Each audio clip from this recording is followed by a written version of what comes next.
Alabama outlasts LSU and skid on wacky night in Coleman Coliseum. Alabama was starting to pull away from number 13 LSU when the Coleman Coliseum crowd erupted with 8 minutes left. There was something about Tiger coach Will Wade getting a long-anticipated technical foul that triggered an emotional release. It was but a dash of spice in the Crimson Tide's 70-67 win that avoided its first 4-game losing streak in 4 years. There was a fight back in an Alabama roster that fell out of the top 25 for the first time since early last year on a night it led by as many as 13 points after the technical. It just wouldn't be an easy ride from that point through the buzzer. Alabama had to weather 2 LSU runs that tied the game with 4:47 left, then cut it to a 1-point lead in the closing seconds. Eric Gaines' three-pointer at the buzzer missed the mark to preserve the fragile win. The Tide missed 4 straight foul shots before Brandon Murray's three-pointer cut it to 68-67 with 8.8 seconds left. Keon Ellis sank the 2 foul shots that followed and Gaines' 3 at the horn drew only iron and the 10,000-plus witnesses exhaled. It just shows we kinda have a fight to us, Alabama's Jaden Shackelford said. Going through the 3-game losing streak, there were a lot of questions around our toughness, but we decided that's not something we're going to let people put around our name. Coach Nate Oates pointed to the 19-9 offensive rebounding edge for Alabama over an LSU lineup known for its glasswork as proof it played with more of an edge Wednesday night. A lineup tweak paid dividends for Oates, who started J.D. Davison for the first time in place of Jarvin Quinerly. The junior guard responded off the bench to score 17 after netting just 5 in Saturday's loss at Mississippi State. Both Quinerly and Oates called the lineup change was a mutual decision. I knew yesterday, Quinerly said. Losing 3 games in a row was tough, so we knew we needed to change something. Shackelford also responded to the challenge with a game-high 26 while Ellis chipped in 12. Davison had 4 points in his first start. The path to victory was an odd one in terms of scoring. Alabama made just 3 shots from inside the arc in the first half while making 7 of 19 from 3-point range. It almost completely reversed itself after halftime when Alabama was 0-4-15 from the perimeter while making 11 of 17 from inside the arc. Alabama finished with a season-low 20.6 shooting percentage from 3-point range, making 7 of 34 attempts. I thought they were pretty good looks on some of those possessions where we had offensive rebounds and kicked it back out, Oates said. A few were probably too far off the line, but we just want them to take open ones if they are open. I'm never going to tell a shooter not to take a shot. I don't really care unless it's late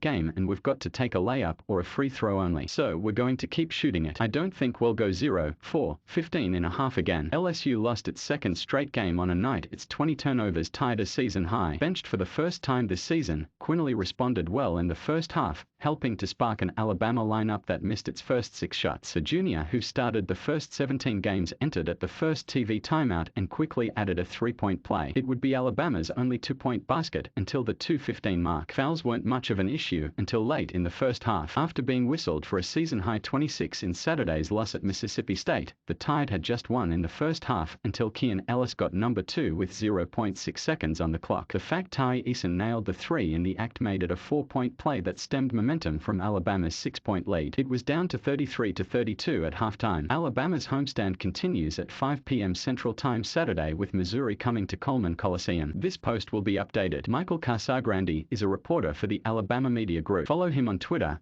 @ByCasagrande or on Facebook.